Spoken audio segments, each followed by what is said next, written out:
Hello friends, active passive વોઇસના આ વિડીયોમાં આપણે કર્તરી અને કર્મણી વાક્ય રચના સમજવાનો પ્રયત્ન કરશું. મિત્રો, પરીક્ષામાં કર્તરી વાક્ય રચનામાંથી કર્મણી વાક્ય રચનામાં બદલાવવાનું પૂછાય છે. તે આપણે વાક્ય અને પેરેગ્રાફ બંને દ્વારા સમજવાનો પ્રયત્ન કરશું. સૌથી પહેલાં તો મિત્રો, એક્ટિવ પેસિવ કર્તરી કર્મણી એટલે શું, તો એ આપણે સમજવાનો પ્રયત્ન કરીએ. એક્ટિવ વોઇસ એટલે કે કર્તરી વાક્ય રચનામાં કર્તાનું પ્રાધાન્ય હોય છે, એટલે કે ક્રિયાપદ કર્તા મુજબ લખાય છે. ઉદાહરણ તરીકે, હી ઇઝ સેલિંગ ફ્રૂટ્સ, તે ફળો વેચી રહ્યો છે. આ વાક્યમાં ક્રિયાપદ ઇઝ સેલિંગ હી પ્રમાણે આવેલું છે. એવી જ રીતે પેસિવ વોઇસ એટલે કે કર્મણી વાક્ય રચનામાં કર્મનું પ્રાધાન્ય હોય છે, એટલે કે ક્રિયાપદ કર્મ મુજબ લખાય છે. ઉદાહરણ તરીકે, fruits are being sold by him, તેના દ્વારા ફળો વેચવામાં આવી રહ્યા છે. મિત્રો, તેમાં તમે જોઈ શકો છો કે અહીં ક્રિયાપદ એકવચન છે, જ્યારે અહીં ક્રિયાપદ બહુવચન છે, કારણ કે કર્મ ફ્રૂટ્સ શબ્દ છે એ બહુવચન છે. તો કર્મણી વાક્ય રચનામાં કર્મ મુજબ ક્રિયાપદ લખાય છે, જ્યારે કર્તરી વાક્ય રચનામાં કર્તા મુજબ ક્રિયાપદ લખવામાં આવે છે. મિત્રો, પ્રશ્ન થાય કે વાક્યમાં કર્મ ન હોય તો મિત્રો, વાક્યમાં કર્મ ન હોય તો એવા વાક્યનું કર્મણી એટલે કે પેસિવ થતું નથી. બીજી બાબત, એક્ટિવમાંથી પેસિવમાં ફેરવતા પહેલાં આપણે કર્તા અને કર્મ સમજવા જરૂરી છે. કર્તા વાક્યની શરૂઆતમાં એટલે કે ક્રિયાપદ પહેલાં હોય છે. કોણ અને કોણે પ્રશ્ન પૂછવાથી મળે છે. કર્મ ક્રિયાપદની પાછળ હોય છે.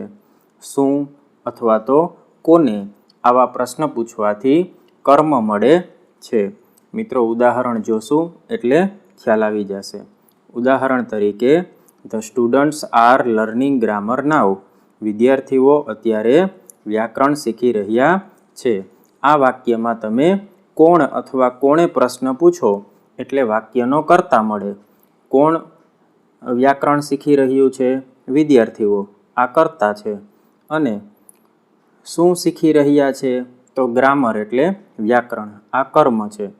તો કોણ પ્રશ્ન પૂછવાથી કર્તા મળે છે અને શું અથવા કોને પ્રશ્ન પૂછવાથી કર્મ મળે છે. બીજું ઉદાહરણ જોઈએ. The manager invited Ramesh for an interview. આ વાક્યની અંદર મેનેજર આ કર્તા છે. કોણે આમંત્રણ આપ્યું? મેનેજરે. અને કોને આમંત્રણ આપ્યું? તો રમેશને આમંત્રણ આપ્યું. તો રમેશ આ કર્મ છે, દ્વિતીય કર્મ છે. એવી જ રીતે પછીનું ઉદાહરણ આપણે સમજીએ. The principal distributed prices to the student. આ વાક્યની અંદર કોણે ડિસ્ટ્રીબ્યુટ કર્યા? કોણે ઇનામ વિતરણ કર્યું? તો પ્રિન્સિપાલે એટલે કે આચાર્યએ, આ કર્તા છે. અને શું વિતરણ કર્યું? પ્રાઇઝીસ, આ કર્મ છે. અને કોને વિતરણ કર્યું? વિદ્યાર્થીઓને, આ પણ કર્મ છે. વિદ્યાર્થી મિત્રો, આ વાક્યની અંદર આ બંને કર્મ આપેલા છે, પ્રાઇઝીસ અને સ્ટુડન્ટ્સ. જ્યારે બે કર્મ હોય ત્યારે વાક્યના બે જવાબ બની શકે છે. પહેલા વાક્યમાં એક કર્મ હતું, બીજા વાક્યમાં પણ એક કર્મ હતું, અને ત્રીજા વાક્યની અંદર બે કર્મ આપણને આપેલા છે, તો તેના જવાબ બે હોઈ શકે. પરંતુ કેટલાક વાક્યો એવા હોય છે કે જેમાં કર્મ હોતું નથી. તો આવા વાક્યોમાં અકર્મક ક્રિયાપદ હોય છે. જેમ કે ચોથા વાક્યમાં I always get up early in the morning. આ વાક્યમાં ગેટઅપ ક્રિયાપદને શું અથવા કોને પ્રશ્ન પૂછવાથી કાંઈ કર્મ મળતું નથી. જેમ કે શું ઉઠો છો? કોને ઉઠો છો? તો એનો કાંઈ જવાબ મળતો નથી. તો આ વાક્યનું પેસિવ થશે નહીં.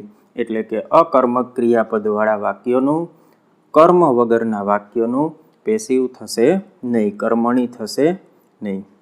ચાલો મિત્રો, આપણે એક્ટિવમાંથી પેસિવ બનાવતા શીખીએ. એક્ટિવમાંથી પેસિવ બનાવવાની રીત આપણે 4 સ્ટેપમાં શીખીએ. સૌથી પહેલાં તો કર્મ શોધી વાક્યની શરૂઆતમાં લેવું. બીજું સ્ટેપ, ક્રિયાપદમાં કર્મ મુજબ ફેરફાર કરવો, એટલે કે એક્ટિવમાંથી પેસિવ ક્રિયાપદ બનાવવું. એવી જ રીતે ત્રીજા સ્ટેપમાં અન્ય શબ્દો લખવા, વધારાના જે શબ્દો હોય તે મૂકવા. અને ચોથા સ્ટેપની અંદર કર્તાને બાય લગાવી છેલ્લે મૂકવો. અને સર્વનામ હોય તો સર્વનામ કર્મ વિભક્તિમાં ફેરવવા, કર્મ વિભક્તિ તેની કરવી. ઉદાહરણ જોશું એટલે આપણને સમજાઈ જશે. ઉદાહરણ તરીકે, Tatsat will watch a movie tomorrow. Tatsat આવતીકાલે મૂવી પિક્ચર જોશે. આ એક્ટિવ વાક્ય છે. આ વાક્યમાં વિલ વોચ આ ક્રિયાપદ છે. કોણ મૂવી જોશે? તત્સત આ કર્તા છે. અને શું જોશે? મૂવી એટલે પિક્ચર જોશે. આ કર્મ છે. તો કર્મને વાક્યની શરૂઆતમાં લીધું, સ્ટેપ નંબર 1. એવી જ રીતે સ્ટેપ નંબર 2, એક્ટિવમાંથી પેસિવ ક્રિયાપદ કરેલું છે. ટુમોરો આ વધારાના શબ્દો લખેલા છે. અને છેલ્લે તત્સતને બાય લગાવી અને આપણે કર્તાને કર્મ વિભક્તિમાં ફેરવેલ છે. તો આ રીતે 4 સ્ટેપની અંદર કોઈ પણ વાક્યનું પેસિવ કરવામાં આવે છે. આ બાબત ખાસ ધ્યાનમાં રાખવી. બીજી રીતે આપણે આ બાબતને સમજીએ. તો એક્ટિવમાંથી પેસિવ બનાવવા માટે તમે ક્રોસ એટલે કે ચોકડીવાળી રીત જે છે એ પણ તમે ઉપયોગમાં લઈ શકો છો. જેમ કે વાક્યની શરૂઆતમાં કર્તા હોય છે, એને બાય લગાવીને છેલ્લે મૂકવામાં આવે છે. કર્મને ઉપાડી વાક્યની શરૂઆતમાં લેવામાં આવે છે. અને ક્રિયાપદ એક્ટિવમાંથી પેસિવ ફેરવવામાં આવે છે. અને અન્ય શબ્દો તમે કર્મ ક્રિયાપદની પછી પણ લખી શકો છો અને વાક્યમાં છેલ્લે પણ લખી શકો છો. ઉદાહરણ આપણે જોઈએ એટલે ખ્યાલ આવશે. ઉદાહરણ તરીકે, બંટી કિક ધ સ્ટાર્ટર. આ વાક્યની અંદર કિક્ડ આ ક્રિયાપદ છે. ક્રિયાપદને કોણે પ્રશ્ન પૂછવાથી કોણે કિક મારી? તો બંટીએ, આ કર્તા છે. તેને આપણે બાય લગાવી છેલ્લે મૂકી દીધો. ધ સ્ટાર્ટર આપણે જેને કિક કહીએ છીએ તો તેને કાયદેસર સ્ટાર્ટર કહેવાય છે. સ્ટાર્ટર ઉપર આપણે કિક એટલે લાત મારીએ છીએ. તો સ્ટાર્ટર શબ્દ આપણે વાક્યની શરૂઆતમાં લઈ લીધો. અને કિક્ડ તેનું આપણે એક્ટિવમાંથી પેસિવ કરેલું છે, વોઝ કિક્ડ. તો આપણો જવાબ તૈયાર થશે, the starter was kicked by Bunty. તો આ રીતે એક્ટિવમાંથી પેસિવ કરી શકાય છે. તો તમે આ ક્રોસ એટલે ચોકડીવાળી જે રીત છે તે પણ તમે યાદ રાખી શકો છો. મિત્રો, ક્રિયાપદનું એક્ટિવમાંથી પેસિવ કેવી રીતે કરવું? તો તેના માટે તમારે તૈયારી કરવી પડશે. તો મિત્રો, ક્રિયાપદ માટે સૌથી પહેલાં આપણે સાદા કાળ શીખીએ. તો સાદો વર્તમાન કાળ, સાદો ભૂતકાળ અને સાદો ભવિષ્યકાળ. તો તેમાં મોડલ્સ અને એમએવી જે લખેલા છે એ સાદા ભવિષ્યકાળ જેવા જ છે. સૌથી પહેલાં એક્ટિવના ક્રિયાપદો સાદા વર્તમાન કાળમાં મૂળ ક્રિયાપદ અથવા એસઈએસ વાળું ક્રિયાપદ હોય છે તો તેનું પેસિવ થઈ જાય છે એમિઝાર વત્તા ભૂતકૃદંત. સાદા ભૂતકાળની અંદર ઈડી વાળું ક્રિયાપદ હોય છે અથવા અનિયમિત ભૂતકાળ હોય છે, તેનું પેસિવ થઈ જશે વોઝવેર વત્તા ભૂતકૃદંત. અને સાદા ભવિષ્યકાળમાં વિલ વત્તા મૂળ ક્રિયાપદ હોય છે, તેનું પેસિવ થશે વિલ બી વત્તા ભૂતકૃદંત. મોડલ્સ જે છે એ બધા વિલવુડ, સેલ્સવુડ, કેનકુડ, મેમાઇટ, મસ્ટ આ બધા મોડલ્સનું પેસિવ કરવા માટે તમે સાદા ભવિષ્યકાળમાં વિલની જગ્યાએ તમે can, food, May, might, must આવું કોઈ પણ મોડલ્સ લખી શકો છો. ટૂંકમાં સાદો ભવિષ્યકાળ અને મોડલ્સ આ બંને સરખા જ છે, પરંતુ આપણે તેને અહીં અલગથી લખેલા છે. તો તમારે ફક્ત ઉપરની 3 લીટી જ પાકી કરવાની છે. અને યાદ રાખવાનું છે કે સાદા ભવિષ્યકાળમાં વિલની જગ્યાએ કદાચ કેન, કુડ આપેલું હોય તો તે મોડલ્સ કહેવાય. તેનું પેસિવ પણ સાદા ભવિષ્યકાળની જેમ જ થશે. અને મિત્રો, આ યાદ રાખવાની જે પદ્ધતિ છે એ છે ટુ બી વત્તા ભૂતકૃદંત. એટલે કે પેસિવ યાદ રાખવા માટે ટુ બીના રૂપો છે એમિઝાર, વોઝવેર અને વિલ બી. એના પાછળ ભૂતકૃદંત મૂકવામાં આવે છે, ક્રિયાપદનું ત્રીજું રૂપ મૂકવામાં આવે છે. હવે પછી જોઈએ આપણે ચાલુ કાળ. ચાલુ કાળમાં એક્ટિવના ક્રિયાપદો તમે જાણો છો. ચાલુ વર્તમાન કાળમાં એમિઝાર આઈએનજી અને ચાલુ ભૂતકાળમાં વોઝ વેર આઈએનજી આવે. તેના પેસિવમાં એમિઝાર વત્તા બીઇંગ વત્તા ભૂતકૃદંત થશે અને ચાલુ ભૂતકાળનું પેસિવ વોઝવેર વત્તા બીઇંગ વત્તા ભૂતકૃદંત થશે. મિત્રો, આ યાદ રાખવાની ટ્રીક એ જ છે, શોર્ટકટ કી એ જ છે કે ટુ બીના રૂપો તો આપણા સાદા કાળમાં પણ હતા, ભૂતકૃદંત પણ હતું, ફક્ત આપણે વચ્ચે બીઇંગ મૂકવાનું છે. તો કોઈ પણ આઈએનજી વાળું ક્રિયાપદ આપણને વાક્યમાં દેખાય તો સમજી જવાનું કે આપણે આઈએનજીની જગ્યાએ બીઇંગ કરવાનું છે અને પાછળ ભૂતકૃદંત મૂકવાનું છે. હવે આપણે જોઈએ પૂર્ણકાળ. તો પૂર્ણકાળમાં પૂર્ણ વર્તમાન કાળ, ભૂતકાળ અને ભવિષ્યકાળ અને પૂર્ણ મોડલ્સ. યાદ રાખો, જેવી રીતે સાદા મોડલ્સ હોય છે એવી રીતે પૂર્ણ મોડલ્સ પણ હોય છે. આપણે અલગથી અહીં લખેલ છે, પરંતુ પૂર્ણ ભવિષ્યકાળની જેમ જ પૂર્ણ મોડલ્સ પણ આવી શકે છે. તો તેમાં વિલની જગ્યાએ તમે કેન, કુડ, મે, માઇટ, મસ્ટનો ઉપયોગ કરી શકો છો. તો આપણે આ પૂર્ણ મોડલ્સ જે છે એનો સમાવેશ પૂર્ણ ભવિષ્યકાળમાં જ કરવાનો છે. હવે આપણે તે સમજીએ. પૂર્ણકાળ જો પરીક્ષામાં પૂછાય તો મારી દ્રષ્ટિએ એ સૌથી સહેલા કાળ છે, કારણ કે તેમાં વચ્ચે ફક્ત બીન મૂકવાથી તમે પેસિવ કરી શકો છો. ટુ હેવ, હેઝ, હેડ અથવા વિલ હેવ પછી તમે બીન મૂકી દો એટલે તેનું પેસિવ થઈ જાય છે. જેમ કે હેવ હેઝ ભૂતકૃદંત આ એક્ટિવ છે અને હેવ હેઝ બીન ભૂતકૃદંત આ પેસિવ છે. તો તમારે ફક્ત વચ્ચે બીન મૂકવાનું છે. પૂર્ણ ભૂતકાળમાં હેડ ભૂતકૃદંત તો પેસિવ થઈ જશે હેડ બીન ભૂતકૃદંત. એવી જ રીતે પૂર્ણ ભવિષ્યમાં વિલ હેવ ભૂતકૃદંત તો પેસિવ થઈ જશે will have plus been plus ભૂતકૃદંત. તો આ રીતે પૂર્ણકાળ સૌથી સહેલા છે અને તેમાં ફક્ત વચ્ચે બીન લગાડવાની જ જરૂરત છે. અને છેલ્લી બાબત કે ઇન્ફિનિટિવ ટુ પ્લસ મૂળ ક્રિયાપદ હોય ત્યારે તેને ઇન્ફિનિટિવ કહેવામાં આવે છે. તો તેનું પેસિવ જ્યારે થશે ત્યારે ટુ બી પ્લસ ભૂતકૃદંત થશે. મિત્રો, ઇન્ફિનિટિવ ધોરણ 10 માટે અગત્યના નથી, પરંતુ ધોરણ 12 અને આગળના ઉચ્ચ અભ્યાસ માટે ઇન્ફિનિટિવ જરૂરી છે. તો તે પણ આપણે સમજવાનો પ્રયત્ન કરશું. તો મિત્રો, આશા રાખું છું કે ક્રિયાપદો યાદ રાખવાની તમે જે શોર્ટ ટ્રીક છે તે સમજી ગયા હશો. ચાલો હવે આપણે પેરેગ્રાફ સમજવાની શરૂઆત કરીએ. Dev opened the door. The delivery boy gave him a box. Dev told him an OTP. He kept the box on the table. તો આ પ્રકારેનો પેરેગ્રાફ તમને પરીક્ષામાં આપેલો હોય અને નીચે સૂચના આપેલી હશે કે begin like this, the door was opened. આ સૂચનામાં તમે જોઈ શકો છો કે પેરેગ્રાફમાં ધ ડોર શબ્દ ક્રિયાપદની પાછળ હતો, પરંતુ જવાબની અંદર ધ ડોર શબ્દ વાક્યની શરૂઆતમાં લીધેલો છે, એટલે કે કર્મ વાક્યની શરૂઆતમાં લીધેલું છે. તો આપણને ખ્યાલ આવી જવો જોઈએ કે આપણે આ પેરેગ્રાફનું એક્ટિવમાંથી પેસિવ કરવાનું છે. તો ચાલો મિત્રો, આપણે હવે જવાબ લખવાની શરૂઆત કરીએ. તો જવાબ થશે the door was opened by Dev. He was given a box by the delivery boy. He was told an OTP by Dev. The box was kept on the table by him. તો આ રીતે પેસિવ થશે. હવે આપણે એક એક વાક્યો સમજવાનો પ્રયત્ન કરીએ. પહેલા વાક્યમાં ધ ડોર શબ્દ કર્મ હતું, તે વાક્યની શરૂઆતમાં લીધું. ઓપનમાંથી વોઝ ઓપન આ આપણે એક્ટિવમાંથી પેસિવ ક્રિયાપદ કર્યું અને કર્તાને આપણે બાય લગાવી દીધો છે. તો આ હતું આપણું પહેલું વાક્ય. બીજા વાક્યની અંદર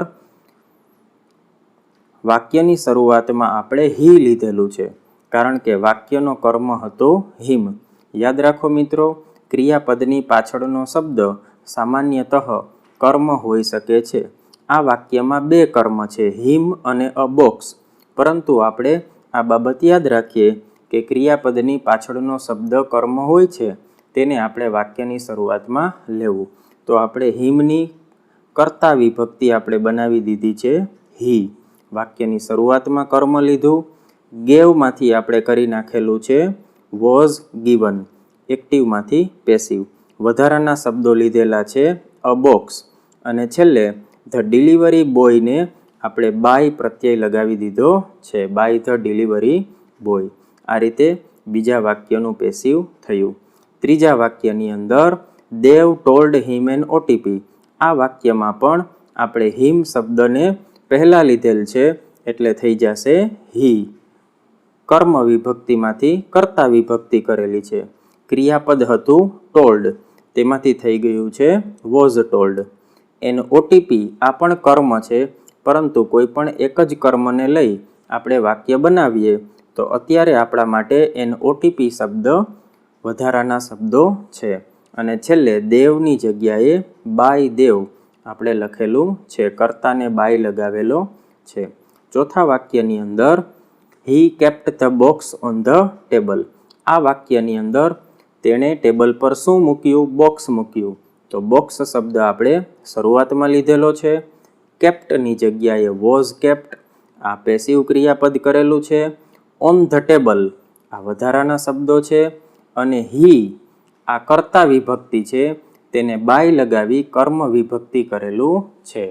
તો યાદ રાખો, હીમાંથી હિમ થશે અને હિમને શરૂઆતમાં લઈ જતા હી થઈ જશે. તો આ રીતે એક્ટિવમાંથી પેસિવ થશે. ચાલો હજી એક આપણે બીજું ઉદાહરણ સમજીએ. પેરેગ્રાફ આપેલો હોય, the peon open the pantry room. He had already brought pouches of milk from the parlour. He tore them one by one and poured the milk in a pot. આ પેરેગ્રાફ મિત્રો ધોરણ 10 બોર્ડના March 2020ની પરીક્ષાનો છે, એટલે કે હમણાં છેલ્લી પરીક્ષામાં પૂછાયેલો છે. બિગિન લાઇક ધીઝ, આ રીતે તેનો જવાબ પરીક્ષામાં આપેલો હશે. The pantry room was opened. મિત્રો આ જવાબમાં તમે જોઈ શકો છો કે ધ પેન્ટ્રી રૂમ શબ્દ ક્રિયાપદની પાછળ હતો, પરંતુ જવાબમાં ધ પેન્ટ્રી રૂમ શબ્દ શરૂઆતમાં લીધેલ છે. એનો મતલબ આપણે આ પેરેગ્રાફનું એક્ટિવમાંથી પેસિવ કરવાનું છે. તો ચાલો આપણે જવાબ જોઈએ. જવાબ થશે the pantry room was opened by the peon. The pouches of milk had already been brought from the parlour by him. They were torn one by one and the milk was poured in a pot by him. આ રીતે જવાબ થશે. હવે આપણે એક એક વાક્ય સમજીએ. પહેલા વાક્યમાં ધ પેન્ટ્રી રૂમ શબ્દ શું ખોલ્યું? પેન્ટ્રી રૂમ ખોલ્યો. એ આપણે કર્મ વાક્યની શરૂઆતમાં લીધેલ છે. ક્રિયાપદનું એક્ટિવમાંથી પેસિવ કરેલું છે. અને ધ પ્યુન શબ્દને આપણે બાય લગાવી છેલ્લે મૂકેલ છે, કર્તાને બાય લગાવી છેલ્લે મૂકેલ છે. બીજા વાક્યની અંદર he had already brought pouches of milk from the parlour. મિત્રો યાદ રાખો, ક્રિયાપદ પછીનો શબ્દ છે પાઉચીસ, પરંતુ આપણને પ્રશ્ન થાય પાઉચીસ કેના? તો પાઉચીસ ઓફ મિલ્ક, દૂધના પાઉચ. તો આ રીતે પાઉચીસ ઓફ મિલ્ક આખો જે શબ્દ સમૂહ છે તે વાક્યની શરૂઆતમાં ચાલ્યો જશે.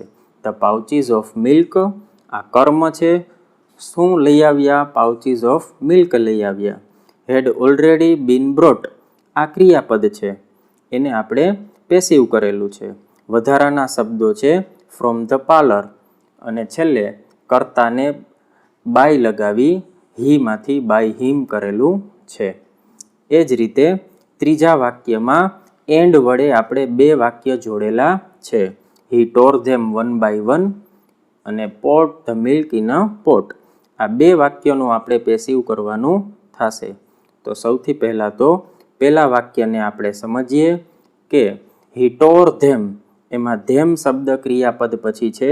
એ ધેમ સર્વનામને આપણે વાક્યની શરૂઆતમાં લીધો એટલે થઈ જશે ધેય. ટોરમાંથી થઈ જશે વેર ટોર્ન. વધારાના શબ્દો છે વન બાય વન, અને આપણે બાય હિમ લખેલું નથી કારણ કે આ વાક્ય એન્ડ વડે જોડેલું છે, તો એ આપણે છેલ્લે લખશું. હવે આપણે બીજું વાક્ય લઈએ. પોર્ડ ધ મિલ્ક. આ વાક્યની અંદર શું રેડ્યું? તો દૂધ રેડ્યું. તો દૂધ શબ્દ કર્મ છે, તો દૂધ શબ્દ આપણે વાક્યની શરૂઆતમાં લીધો. એન્ડ ધ મિલ્ક પેસિવ કરેલું છે વોઝ પોર્ડ. વધારાના શબ્દો છે ઇન અ પોટ, અને છેલ્લે આપણે લખેલું છે બાય હિમ. તો જ્યારે વાક્યમાં સંયોજક વડે બે વાક્યોને જોડવામાં આવેલા હોય ત્યારે આ પ્રકારે બંને વાક્યોનું પેસિવ થઈ શકે છે. ચાલો આપણે ત્રીજું ઉદાહરણ જોઈએ. ત્રીજા ઉદાહરણમાં the policeman ask the stranger some questions. The stranger did not reply any questions. The policeman held him by his caller.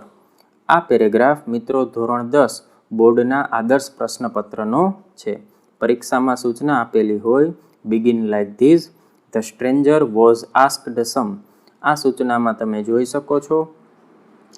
જવાબ થશે the stranger was asked some question by the policeman.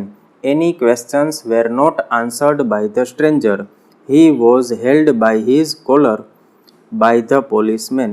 મિત્રો આ જવાબમાં આપણે હવે એક એક વાક્યો સમજીએ. તો પહેલા વાક્યની અંદર ધ સ્ટ્રેન્જર શબ્દ આસ્કડ એટલે પૂછવું થાય. ક્રિયાપદને શું અને કોને વડે પ્રશ્ન પૂછીએ એટલે આપણને કર્મ મળે છે. તો કોને પ્રશ્નો પૂછ્યા? સ્ટ્રેન્જરને. તો સ્ટ્રેન્જર શબ્દ આપણે આગળ લીધેલો છે. પ્રશ્ન શબ્દ પણ કર્મ છે, પરંતુ કોઈ પણ એક કર્મને લઈ આપણે વાક્ય બનાવી શકીએ છીએ. ક્રિયાપદ આસ્કડમાંથી વોઝ આસ્કડ કરેલું છે. સમ ક્વેશ્ચન્સ વધારાના શબ્દો છે, અને બાય ધ પોલીસમેન તે આપણે કર્તાને વાક્યની શરૂઆતમાંથી છેલ્લે લીધેલો છે. આ રીતે પહેલું વાક્ય થયું. બીજા વાક્યમાં the stranger did not reply any questions. આ વાક્યની અંદર રિપ્લાય એટલે જવાબ આપવો. તો શું જવાબ આપ્યો અથવા શું જવાબ ન આપ્યો? તો એની ક્વેશ્ચન એટલે કોઈ પણ પ્રશ્નનો. તો એની ક્વેશ્ચન્સ આ કર્મ છે, તો એની ક્વેશ્ચન્સ આપણે વાક્યની શરૂઆતમાં લીધેલ છે. ત્યાર પછી ડીડ નોટ રિપ્લાય આ સાદો ભૂતકાળ છે, એનું પેસિવ છે વેર નોટ આન્સર્ડ અથવા તો વેર નોટ રિપ્લાઇડ. અને એવી જ રીતે ધ સ્ટ્રેન્જરમાંથી આપણે કરેલું છે બાય ધ સ્ટ્રેન્જર. તો આ રીતે ત્રીજા વાક્યનું પેસિવ થશે. ચોથા વાક્યની અંદર the policeman held him by his collar. પોલીસમેને તેને કોલરથી પકડ્યો. કોને પકડ્યો? હિમ એટલે તેને. તો ચોથા વાક્યમાં હી આપણે વાક્યની શરૂઆતમાં લીધેલ છે. હેલ્ડ એક્ટિવમાંથી પેસિવ વોઝ હેલ્ડ કરેલું છે. વધારાના શબ્દો છે બાય હિઝ કોલર, અને છેલ્લે પોલીસમેનને આપણે બાય લગાવી છેલ્લે મૂકેલ છે. તો આ રીતે આ પેરેગ્રાફનું પેસિવ થશે. ચલો મિત્રો છેલ્લો આપણે પેરેગ્રાફ જોઈએ. Mister White and his son Herbert were playing chess in their living room. They were expecting a guest named Sergeant Morris. When he came, Mr. White welcomed him and offered him a drink. આ paragraph ધોરણ 12 બોર્ડના પ્રશ્નપત્ર March 2019નો છે. March 2019માં લેવાયેલી પરીક્ષાનો છે. જવાબ સૂચના આ રીતે આપેલી છે કે ચેસ વોઝ બીઇંગ પ્લેઇડ. તો ચેસ શબ્દ ક્રિયાપદ પછી હતો, તે વાક્યની શરૂઆતમાં લીધો, એટલે કે આ પેરેગ્રાફનું આપણે પેસિવ કરવાનું છે. તો ચાલો આપણે જવાબ સમજીએ. તેનો જવાબ થશે chess was being played in their living room by mister White and his son Herbert. A guest named Sergeant Morris was expected by them. When he came, he was welcomed and a drink was offered by Mr. White. મિત્રો આ આપણે જવાબ સમજીએ તો were playing રમી રહ્યા હતા. શું રમી રહ્યા હતા? ચેસ. તો ચેસ શબ્દ વાક્યની શરૂઆતમાં લીધેલો છે. વેર પ્લેઇંગ ચાલુ ભૂતકાળ છે, તેનું પેસિવ કરેલું છે વેર બીઇંગ પ્લેઇડ. વધારાના શબ્દો છે ઇન ધેર લિવિંગ રૂમ અને ક્રિયાપદની આગળ જે કર્તા છે તેને બાય લગાવેલું છે તો થઈ જશે by mister White and his son Herbert. તો આ રીતે પહેલા વાક્યનું પેસિવ થશે. વેર એક્સપેક્ટિંગ એટલે તેઓ અપેક્ષા રાખી રહ્યા હતા. કોની અપેક્ષા રાખતા હતા? અ ગેસ્ટ એટલે મહેમાનની, પણ ફક્ત મહેમાનની. અ ગેસ્ટ નેમ્ડ સાર્જન્ટ મોરિસ. આ આખો શબ્દ સમૂહ તેના સાથે જોડાયેલો છે કે સાર્જન્ટ મોરિસ નામના વ્યક્તિનો તેઓ રાહ જોઈ રહ્યા હતા. તો અ ગેસ્ટ નેમ્ડ સાર્જન્ટ મોરિસ આ આખો શબ્દ સમૂહ વાક્યની શરૂઆતમાં આવશે. એક્સપેક્ટેડની જગ્યાએ થઈ જશે વોઝ એક્સપેક્ટેડ અને ધ્યેય સર્વનામ વાક્યના અંતે લઈએ તો થઈ જશે બાય ધેમ. તો ક્યારેક આવા શબ્દ સમૂહો આ પેરેગ્રાફ ધોરણ 12નો છે તો થોડુંક કઠિનતા પણ વધારે હશે. અને છેલ્લું વાક્ય વેન હી કેમ જ્યારે તે આવ્યા. આ વાક્યમાં કેમ ક્રિયાપદ પછી અલ્પવિરામ છે એટલે કે ત્યાં એ વાક્ય પૂરું થાય છે.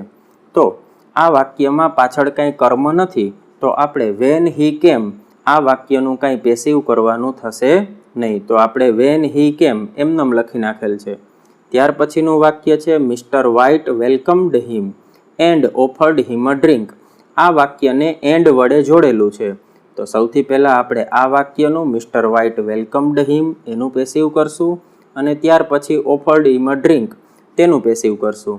તો ચાલો આપણે તે છેલ્લું વાક્ય સમજીએ. વેન હી કેમ મિસ્ટર વ્હાઇટ વેલકમ્ડ હિમ. આ વાક્યમાં હિમ કર્મ છે તેને વાક્યની શરૂઆતમાં લેશું તો થઈ જશે હી. વેલકમ્ડમાંથી થઈ જશે વોઝ વેલકમ્ડ.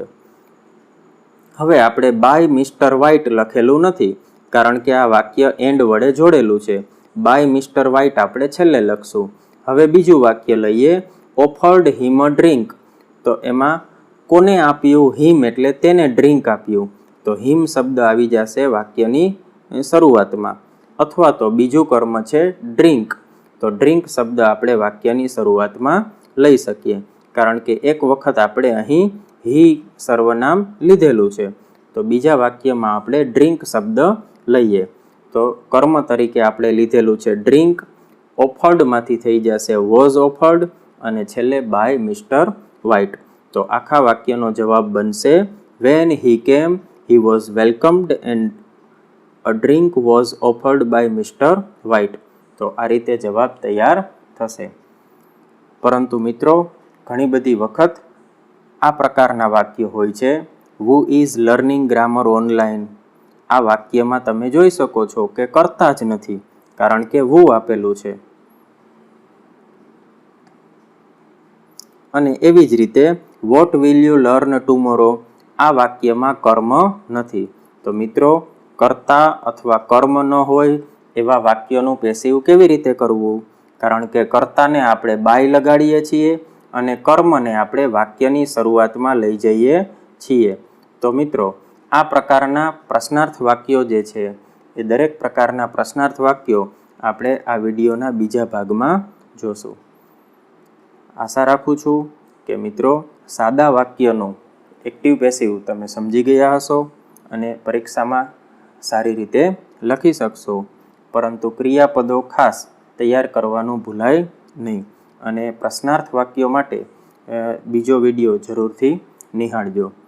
અને કાંઈ સૂચનો હોય તો જરૂરથી કોમેન્ટ કરી જણાવશો. આભાર. જય હિન્દ, જય ભારત.